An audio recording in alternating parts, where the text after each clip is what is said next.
Hello guys, कैसे हैं आप लोग। मैं उमित तलडा, आपका फ्रेंड, फिलोसोफर एंड गाइड। तो इस वीडियो में हम डिस्कस करेंगे कि काफ़ी बच्चे जो पूछ रहे हैं मुझसे कि सिंगल मॉड्यूल दें या बोथ मॉड्यूल दें। ठीक है, जून 2025 एग्ज़ाम्स रिपीटर्स मोस्टली ये पूछ रहे हैं कि जो एग्ज़ाम जिन्होंने अभी दिया है, सबसे पहले मैं उनको कवर करूँगा जिन्होंने ऑलरेडी बोथ ग्रुप दिए हैं और उनका बोथ ग्रुप नहीं निकला है। ठीक है, सिंपल फर्स्ट कैटेगरी है, बोथ ग्रुप दिए थे, बोथ ग्रुप्स नहीं निकले, तो अब उनको सिंगल देना चाहिए या बोथ देना चाहिए। कि फेल हुए हैं तो थोड़ा सा एक उनके मन में डर है कि शायद बोथ ग्रुप दिए थे इसलिए हमसे हो नहीं पाया, और शायद हम एक एक करके देंगे तो हो जाएगा। ठीक है, तो अब डिपेंड करता है कि आप कितने मार्क्स से फेल हुए हो, कितने मार्क्स से फेल हुए हो, कि उससे फ़र्क पड़ता है, उससे फ़र्क पड़ता है। तो अगर आप बहुत बुरी तरह फेल हुए हो, मतलब आपने पढ़ाई नहीं था, आपको भी पता है कि आप फेल होने वाले थे, just for the sake of it कि आपने फॉर्म भर दिया था तो आपको एग्ज़ाम देना ही था। काफ़ी बच्चे ऐसा करते हैं। तो अगर आप बहुत ही बुरी तरह फेल हुए हो कि आपको आधे मार्क्स मिले हैं, मतलब आप एक्सपेक्ट नहीं कर रहे थे, बट रियलिटी है कि आपको मार्क्स काफ़ी कम आए हैं। काफ़ी सब्जेक्ट्स में 20, 25 या 15, 10 इस लेवल के अगर आपको मार्क्स मिले हैं, और ऐसे बहुत ज़्यादा सब्जेक्ट्स हैं जिनमें आपको काफ़ी कम मार्क्स आए हैं, तो वहाँ वो टाइप के बच्चे इतने कम समय में चीज़ें कवर अप नहीं कर पाएंगे। 3-4 सब्जेक्ट्स हैं जिसमें कम हैं, एग्रीगेट में भी फेल हैं, तो बोथ ग्रुप को रिवाइज करने के लिए ही 2 महीने लग जाते। मतलब समझ रहे हो, आपको बहुत ज़्यादा टाइम नहीं है चीज़ें कवर करने की, आपके पास सिर्फ रिवीजन जितना टाइम है। तो ऐसे बच्चे ना इतने ज़्यादा मार्क्स कवर अप करना थोड़ा सा मेरे हिसाब से मुश्किल रहेगा। तो ऐसे लोगों को कोई एक मॉड्यूल चूज करके उसमें अच्छे से डेप्थ बढ़ा के, क्योंकि जब आप सिंगल मॉड्यूल चूज करते हो फिर आपका जो रिवीजन का टाइम है वो सीधे आधा हो जाता है। आपको फिर 1 महीना भी सफिशिएंट रहेगा, और मार्च अप्रैल 1.5 महीना तकरीबन आपको मिलेगा, आप चीज़ें कवर अप कर सकते हो। जो टॉपिक्स आपने नहीं पढ़े थे कवर अप कर सकते हो, जहाँ आपको डर है, कुछ टॉपिक्स का फियर है, कुछ चैप्टर्स का फियर है, वो सब 1.5 महीने में पॉसिबल है। आ रहा है ख्याल में। तो अगर आप काफ़ी कम मार्क्स आपको मिले हैं तो आप सिंगल मॉड्यूल चूज कर सकते हैं। बट काफ़ी बच्चे ऐसे हैं जो काफ़ी कम मार्क्स से फेल हुए, हर सब्जेक्ट में 30 से ऊपर है, 35 से भी ऊपर है, एक दो सब्जेक्ट्स में ही वो फेल हुए हैं, 40 के नीचे आए हैं, और एग्रीगेट में फेल हुए हैं। ऐसे बच्चे कवर अप कर सकते हैं, ऐसे बच्चे कवर अप कर सकते हैं जिनको भी 30 से ऊपर है पर सब्जेक्ट, 30 के नीचे है ही नहीं, मतलब आप फंडामेंटली स्ट्रांग हो, फंडामेंटली स्ट्रांग हो। ठीक है, 30 स्कोर करना भी मतलब मजाक बात नहीं है, सीएस का जैसा कोर्स रहा है, तो 30 मार्क्स है, मतलब आप फंडामेंटली स्ट्रांग हो।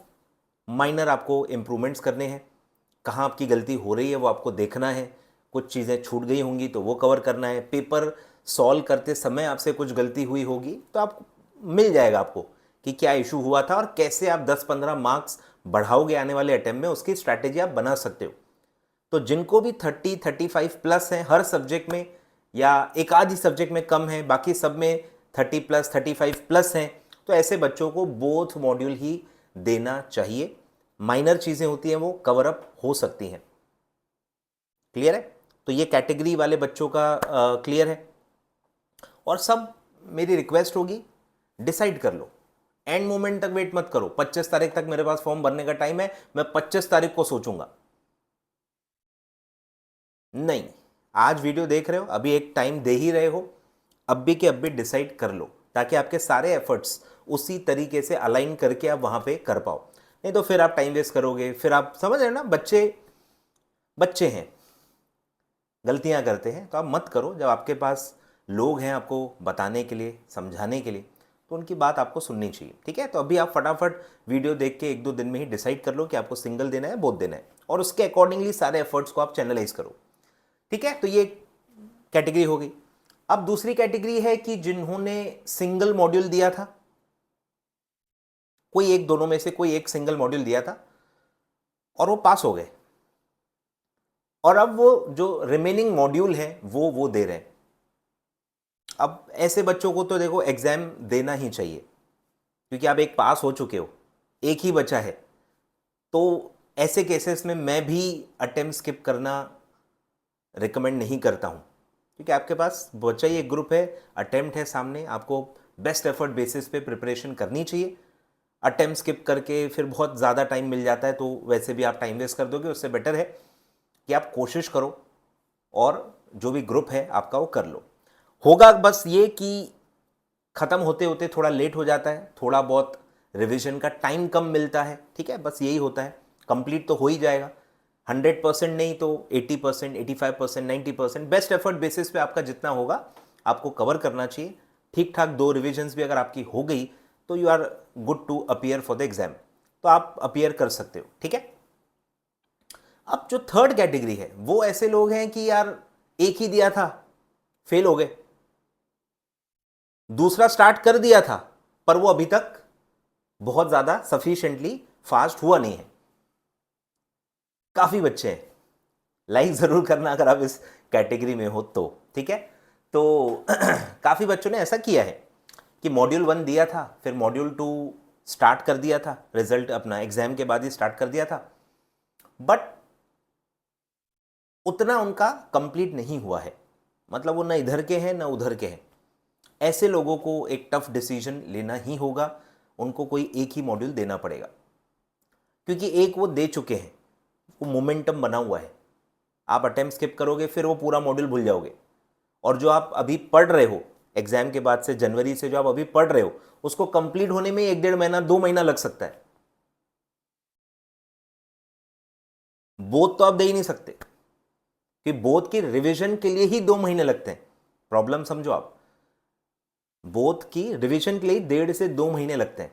तो इतने कम समय में आप अपना पेंडिंग क्लासेस भी कंप्लीट करेंगे, और पुराने जो आप फेल हुए थे, जो आपको जो कंप्लीट करना है, थोड़े थोड़े मार्क्स बढ़ाने हैं, अमेंडमेंट्स कवर करने हैं, वो सब कैसे करोगे। तो दोनों में से आपको कोई एक ही चूज करना पड़ेगा, और मेरे हिसाब से जो आपने ऑलरेडी अटेम्प्ट दिया था जिसका, उसी का देना चाहिए मेरे हिसाब से, क्योंकि आप ऑलरेडी दे चुके हो। एक बार आपके 20, 25, 30 मार्क हर सब्जेक्ट में आए हुए होंगे, उसको फटाफट 40, 50 एग्रीगेट इंक्रीज करना मेरे ख्याल से ज़्यादा इजी होगा, गिवन द टाइम काफ़ी कम है। और जो नया मॉड्यूल आप पहली बार अभी पढ़ रहे हो, वो कब कंप्लीट होगा, कब आप रिवाइज करोगे, उसमें आपका उतना कॉन्फिडेंस नहीं होगा जितना आप जो पहले दे चुके हो उसमें आपका ज़्यादा कॉन्फिडेंस होगा।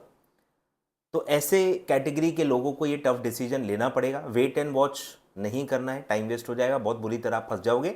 इसलिए आपको एक डिसीजन लेके, टफ डिसीजन है ये सब, बहुत टफ डिसीजंस है। एज अ स्टूडेंट अगर मैं सोचूं तो बहुत टफ डिसीजंस होते हैं, और कोई फर्मली गाइड करने वाला भी नहीं होता है। फैमिली में कोई ऐसा एक बड़ा भाई नहीं होता है जो कॉन्फिडेंस के साथ बता पाए कि हाँ तो ऐसे करना चाहिए। तो इसलिए मुझे लगा कि यार इस टॉपिक पे वीडियो बहुत बनाना चाहिए। काफ़ी बच्चे कंफ्यूज्ड हैं, जेन्युइनली कंफ्यूज्ड हैं, और बहुत बहुत टफ डिसीजन होता है ये डिसाइड करना, कि पूरे एफर्ट्स फिर उसी हिसाब से चैनलाइज होते हैं, और आप अगर आपने यहाँ पे गलत डिसीजन ले लिया, आपके फिर सारे एफर्ट्स वेस्ट हो जाते हैं। इसीलिए अच्छे से पूरा वीडियो जो मैंने आपको बताया, अच्छे से बैठें, सोचें, और ये वीडियो के साथ ही आपका जो डिसीजन है आप ले लें। और कमेंट बॉक्स में डेफिनेटली कुछ ऐसी चीज़ है जो मैंने वीडियो में नहीं बताई है तो आप कमेंट कर सकते हैं, बट जो वीडियो में मैंने कहा है वही चीज़ कमेंट में कंफर्म करने की ज़रूरत नहीं है, ठीक है। मैं रिप्लाई नहीं करूँगा, क्योंकि क्या है ना, बच्चों को फिर आदत हो जाती है, हर चीज़ वीडियो में क्लियरली बोली गई है पर वो फिर से पूछेंगे जस्ट सर मुझे कंफर्म करना था, तो फिर ये वीडियो का मतलब नहीं बनता। इस तरह से फिर टाइम इन्वेस्ट करने का मतलब नहीं बनता, अगर हर चीज़ मुझे कंफर्म करनी है इतने सारे लोगों को। तो आप ये समझो बात को, वर्ड्स बहुत क्लियरली बताए गए हैं, जो क्लियरली बताया गया है आपको अपना डिसीजन ले लेना है। कमेंट में आप मुझे बता सकते हो कि हाँ सर मैं ऐसे ऐसी सिचुएशन में हूँ, और अब आपकी वीडियो देखने के बाद मैंने ये डिसाइड कर लिया है। मुझे बहुत खुशी होगी ऐसे कमेंट्स पढ़ने में कि सर मैंने ऐसे डिसाइड कर लिया है। यही पर्पस है इस वीडियो का, कि आप डिसाइड कर लो और वेट न करो, जो भी सोच विचार है अभी कर लो और डिसाइड कर लो, ठीक है। चलिए, thank you so much, and I hope कि मैक्सिमम स्टूडेंट्स इन 3 कैटेगरीज में होंगे और वो अपना अपना डिसीजन इसके बाद ले लेंगे। अगर कोई ऐसा स्टूडेंट है कुछ अलग कैटेगरी में जो मैंने इसमें कवर नहीं किया है, तो आप कमेंट बॉक्स में पूछ सकते हैं, मैं डेफिनेटली टाइम निकाल के आपको रिप्लाई करूंगा। Thank you so much. ठीक है, do like the video, do subscribe my channel if you are new to this channel, and comment में कमेंट करके मुझे आप बता सकते हैं। Thank you so much.